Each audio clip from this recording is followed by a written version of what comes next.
Hello, it's me, Recky, together with Carol. and welcome back because we're gonna find out, according to this video, 10 great rural small towns in the U.S.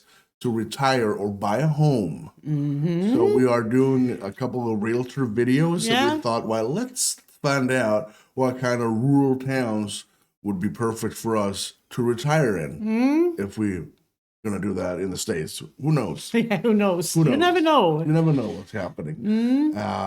It's on a channel called World According to Briggs. And if you want to check it out by yourself, you find the link for the channel. And of course, for the video we're about to watch, we suggest you go there and give them, him, her, they, the support that they so much deserve. If you do enjoy this, hit like. If you're new, subscribe. Yeah. Perfect. Let's do this. Yep. I'd love to see more. Yeah. There's a 10 rural. And if your rural town is here, let us know. Yeah. If they are talking about your, let us know in the comments. We'd love that.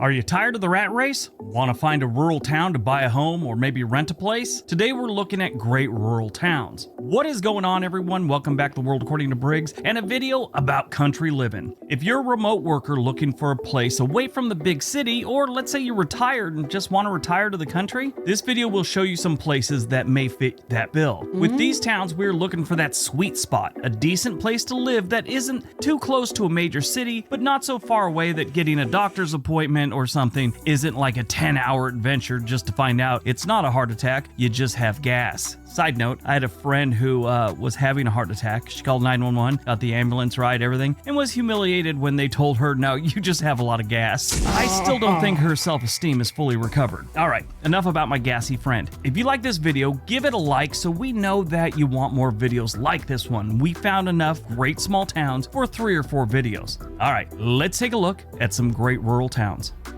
Okay. Number 10. Watford City, North Dakota. We start off in the great state of North Dakota in a little town on the prairie called Watford, North Dakota. Now, they call it a city. This is a town. Watford only has 6,500 residents, and they all enjoy a nice country life. The nearest big city to Watford is Bismarck, about 2.5 hours southeast of the town. If you want a quiet life in North Dakota, this is a good option. This is also a place for people that don't mind cold weather. One good thing about cold weather towns, they tend to be a little bit cheaper. Warmer places are expensive normally. Watford is equal to the national average when it comes to housing and cost of living. Crime's really not a thing here. That wasn't always the case. This was an oil boom town a few years back. They had some problems then, but the oil things kind of changed and it's nothing near what it once was. The crime has dropped through the floor. I mean, if you look at their news, that's usually a good indication of what's going on at a place crime-wise, and see what's the big headline. Was it a shooting? Was it a robbery? Did someone get a home invasion? No, their big story here was a high school senior took his 92-year-old great-grandmother to prom because she never went to prom. You gotta love a town like that. Watford, like I'd said, had seen an influx in people in the last decade due to the oil boom. They had about 1,700 people in 2010, and now they got 6,500. So they blew up. For a while there, it was over 6,500, just for a couple of years though. And then when the oil went, all the workers went away too. This is a nice place to live. The city has a website with all the info about relocating, help you find a real estate agent, resources on getting a mortgage.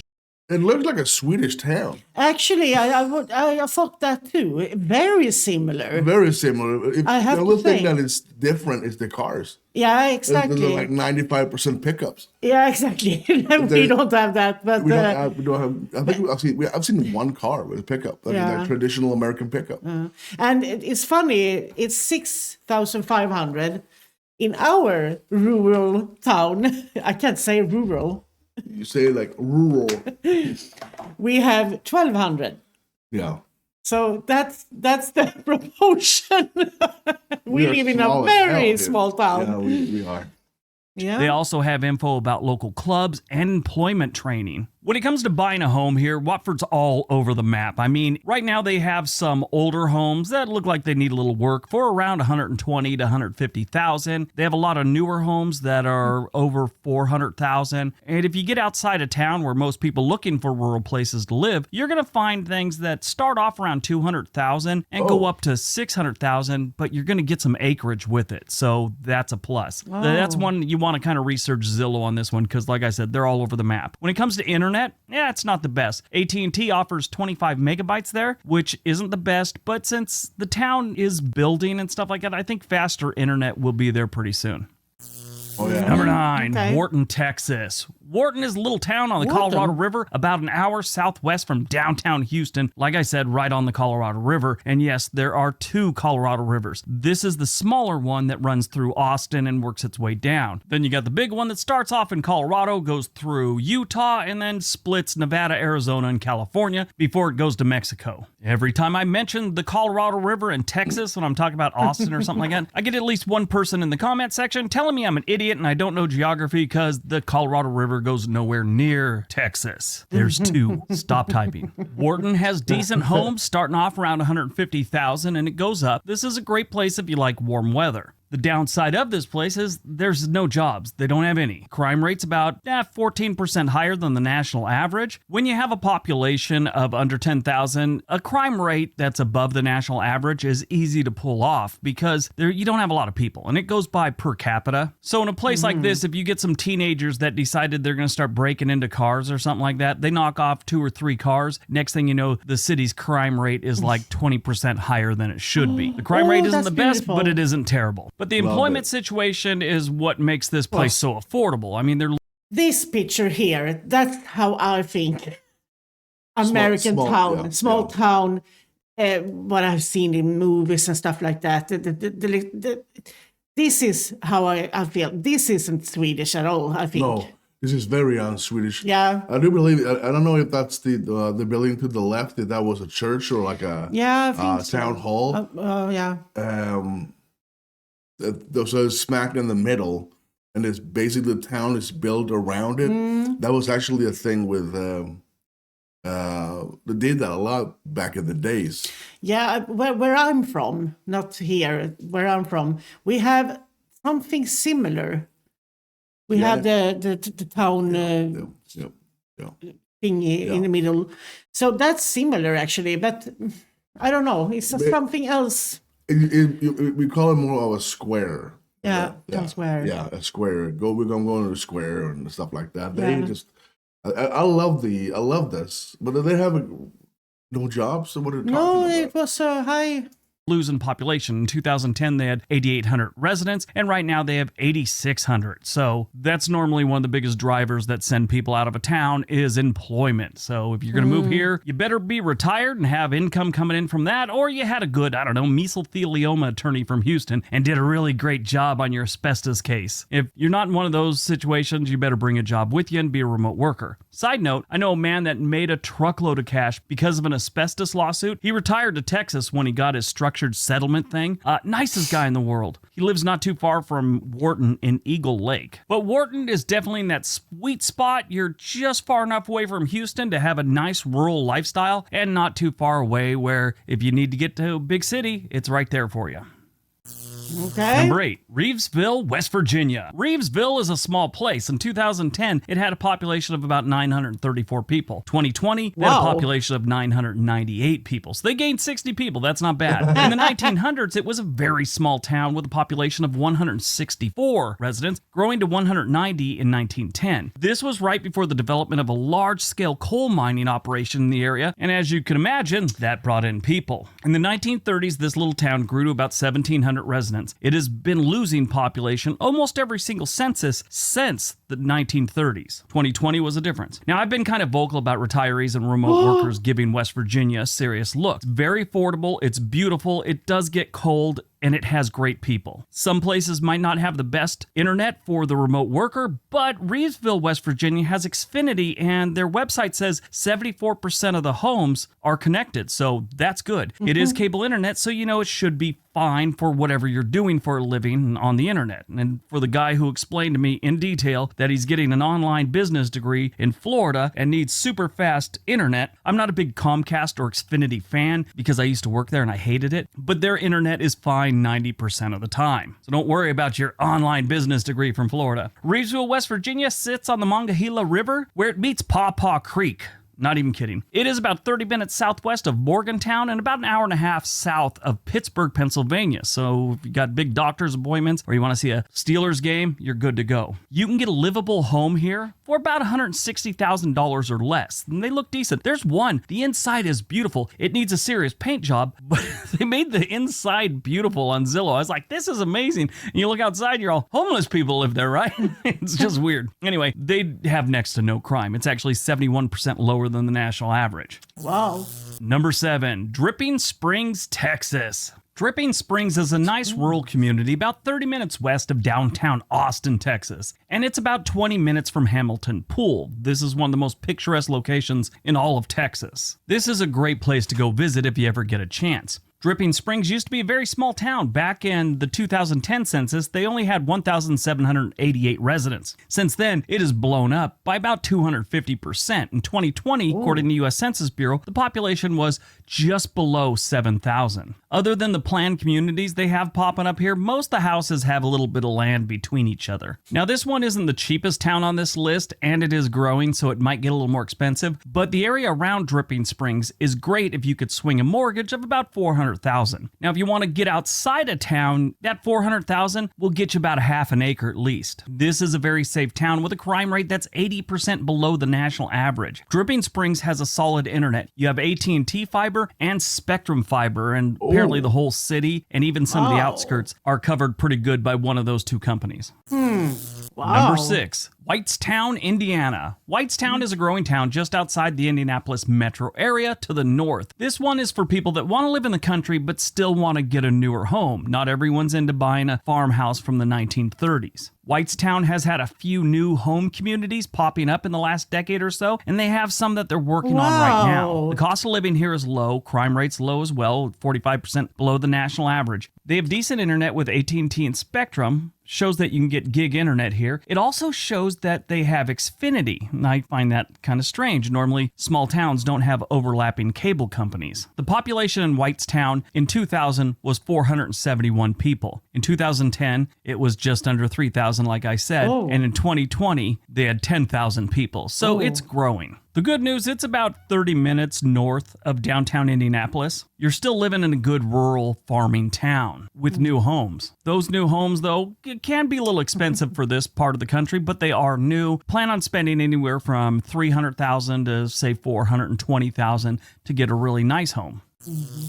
Number 5, Cave Springs, Arkansas. Cave Springs is a great small town that's just outside the Rogers, Springdale, Fayetteville metro area. Cave Springs is about a 15-mile drive from Fayetteville. This is a great part of Arkansas. It doesn't share some of the other. I gotta tell you, I really love the way that they all look more or less the same. Yeah. They are like, it's like someone said, all the rural towns, they're gonna look like this. Yeah, and exactly. they all look exactly like each other. And I love that. Yeah. And it's just a cozy feeling that I would love to live in a rural town in the United I'm not States. a big city girl at all. Not me neither. I'm a concrete boy when I grew up. And I'm a country girl. Yeah, concrete. We moved from my birth village to the city when I was 6 or 7. So I was growing up as a concrete kid. But now we live very rural. Yeah. Believe it or not, we're really rural. Yeah. I love that, but it could be even more rural. It can.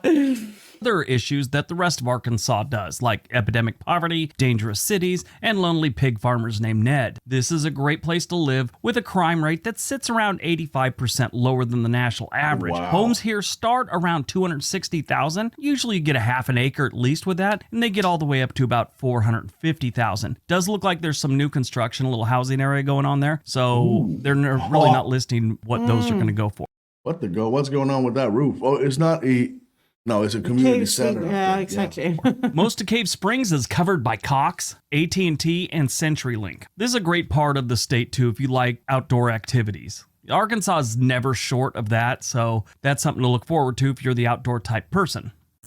Okay. Number 4, Thompson Station, Tennessee. Thompson Station, like so many other little weird out-of-the-way cities or towns in the United States, is named after a train depot or the guy who was running the train depot. You'd be surprised how often that happens. And how we get the names for our towns is always a great subject. I live near a place called Aloha, Oregon. Aloha. But I've told this story before. Originally, it was supposed to be Aloha, but the locals here didn't know how to pronounce it. When they saw it on the map, they called it Aloha. This happened back in the 1950s. A local postmaster didn't have a name for this part of the county, and they needed a name, so he named it after his favorite place to vacation in Wisconsin, which was like Aloha Beach or something. It was on some lake. But anyway, this part of Oregon was very rural and filled with country folk back in the day. They just didn't know how to pronounce it. So we're stuck with Aloha. But Thompson Station has had residents since at least the 1700s. Yeah, it's been around a while. It's located about 25 miles south of Nashville. If this is the type of place you'd ever want to move to, keep an eye on Zillow or Redfin or something like that, because houses don't come up for sale here a lot. There's only one for sale right now in Thompson Station, and it's going for about $275,000. But I'm looking at the history of it. Most of the homes right outside of town usually come with an acre or two, and it seems in the last few years they've sold for $350,000. There is no crime here. The crime rate is... I really want to check out. Can you look how much an acre is? Because that's interesting for me, that you don't just buy the house, you get the land. And I mean... 4,000 kvadratmeter. Oh my goodness, that's one huge. acre is huge. 4,000 square. I mean, you miles, get a lot of land for that money. Oh yeah. That's what I'm thinking You don't pay about. for the house; you pay for the acre. Yeah, but yeah. I mean, You pay for the house, of course, but the Yeah. If you take away the acre, you can take away half of the price of it. So I mean, so you because- get acres with the cash. yeah. I love that. What would we do with our 1 acre, honey? 84% lower than the national average. The only downside here is the houses are a little bit expensive. They have good schools in the area, and like any good rural town, when it comes to amenities, they don't have a bunch to do here. So you won't be finding a Costco in Thompson Station. You might be able to find like a Piggly Wiggly or something, and if you're lucky, you'll run into Ned, the lonely pig farmer from Arkansas. When you look at the internet of Thompson Station, it's okay. They've got Spectrum there, and the one house that's for sale, I looked it up, you can get Spectrum internet there, which can be up to like 1 gig. They also offer AT&T in this area. It only gets up to like 5 Mbps. So that's not good. Definitely look into Spectrum if you do decide to move here. But this is definitely a small town. In 2010, they had a population of just over 2,000 residents. And in 2020, their population was just under 7,000 residents. Okay. Number 3, Cherokee, Iowa. Cherokee, Iowa is a nice little town about an hour southeast of Sioux City, Iowa. This is like one of those great American towns that have a main street with shops on the side. It also has the Sioux River running outside of town. You gotta love a place where when you look up the local news, it is filled with obituaries, which is sad, but it's not criminal, and a poaching case finally came to an end from 2018. That's all their news. The only real problem here is internet. Internet might be a little bit of an issue. They've got CenturyLink that maxes out at 100 megabytes per second, and only about 85% of the town has coverage. So that's kind of depressing. What's not depressing is they have an annual jazz festival, which is held every January, and the Cherokee County Fair and the Cherokee Rodeo are held here every single summer. This is something I'm starting to see pop up in small towns around the United States, are local pools that have like splash pads and water slides and things like that. They got that going on here too. You know what else they got going on here? They got a pretty cool prison right outside of town. And when I say pretty cool prison, sure, if you're locked up there, it sucks. But if you look at it from the outside, it is beautiful. Just that old architecture from like the 1910, 1920, 1930, something like that. It's just an amazing building. But if you're not a prisoner and you actually want to move here and buy a house, there aren't many for sale in town. There's some sprinkled throughout the area outside of town that you could find for under $200,000. But the one that's for sale in town is only $55,000 and and it's livable. I think it would be safe to say that if you keep your eye on this town,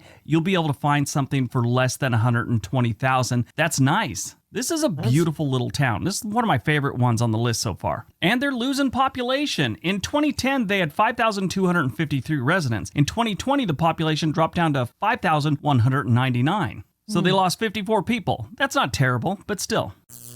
Number 2, Jacksonville, Oregon. That's right, Florida. We got our own Jacksonville. We don't need yours. Sure, ours is about 2% the size of your Jacksonville, but we got one. Jacksonville is in southern Oregon, about a 15-minute drive from Medford, Oregon to the west. You can still see a lot of the Old West, gold rush type architecture. Those buildings still stand here. This is a beautiful small town. Jacksonville is growing, not a lot, but it's growing. Back in 2010, they had 2,785 residents, and in 2020, they had 2,898 residents. Like I said, they're gaining some people, not a lot. This one's a little bit expensive. If you want to buy a home here, it's going to cost at least $400,000, and it goes up. Beautiful. Wow. It's kind of in the mountains, forest area, hiking trails, so you're kind of paying for that. Their crime rate is about 5% higher than the national average, but they have jobs here, in the area I should say, and they got great schools and plenty of things to do. Your internet choices here are decent. You got Spectrum cable, and you also have CenturyLink. Okay. All right, before we get to number 1, don't forget we have another channel called On This Day. There is a link down below. We would love it if you went over and subscribed. All right, on to number 1. And number 1, Worland, Wyoming. Yes, Wyoming. They have some great places to live, especially if you're looking for something rural. I could have done this whole video on just Wyoming places. They have great places, and yeah, maybe we will. Worland is a great family town that's about 2.5 hours from everywhere. If you want to go to Casper, 2.5 hours. Sheridan, 2.5 hours. Billings, Montana, 2.5 hours. Farmers Only Hookup, 2.5 hours, and a bunch of self-esteem. Worland sits on the Bighorn River and is a great place to raise a family, as I said. Low cost of living, good schools, affordable housing, and a crime rate so low the mayor of Chicago would probably think you're lying if you told her what it was. The crime rate is actually 97% lower than the national average. Wow. That is outstanding, Worland. I was watching one of the little promo videos they have for the place, and one thing stuck out. One of the local guys, he said, Worland's the type of place when someone asks you how your day's going, they actually want to know. That says a lot for a town.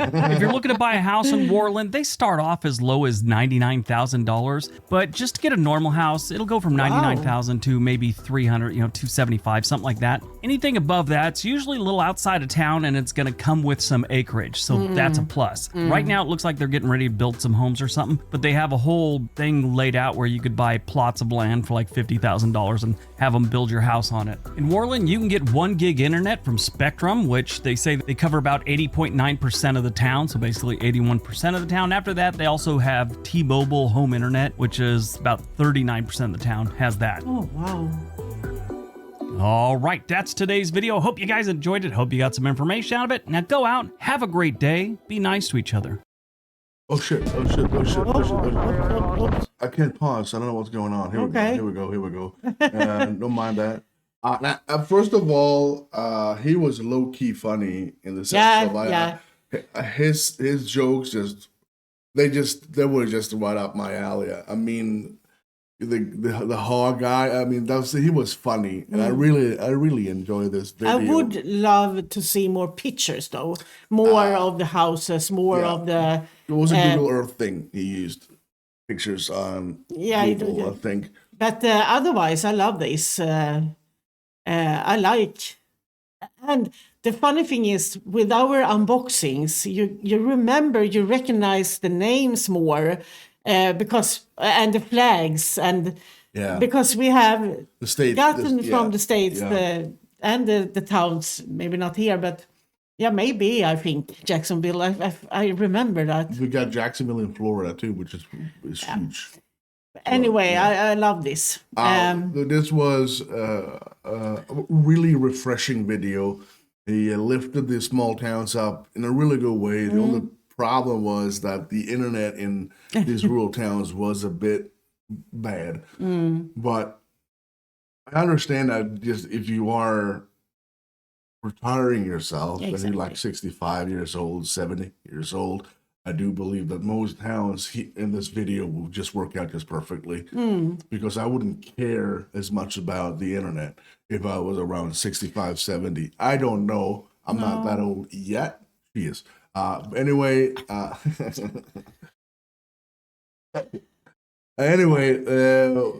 big thank you to the guy. Hold on. A big thank you to World According to Briggs. 10 great rural small towns in the U.S. to retire or buy a home. I absolutely love it. If you want to check it out by yourself, the link for the channel and for the video will be located in our description. We suggest you go there and give them some love because they freaking deserve it. Amazing video. Yeah. If you did enjoy this, don't forget to hit the like and subscribe, and let us know if you were forced to move in one of these 10 places. Let us know which one it was. I'm going to what was it? Sprinkling water? No, I can't remember. dripping water or something like that. I love that town. That name was perfect. Where do you live? I'm dripping Creek. Sprinkling Creek, something like that. It doesn't really matter. Let us know in the comments. A big thank you to everyone who supports us on Patreon and of course on channel membership on YouTube. No matter what tier, absolutely amazing people right there. And of course to the PayPalers, the super thankers as well. Thank you. And the best community ever. You guys in the comment section. Continue to be nice to each other and to us. We do believe that is exactly what the world needs. Yeah. Exactly what the world needs today. Other than that, thank you so much for watching. I'm Recky. And I'm Carol. You Stay safe.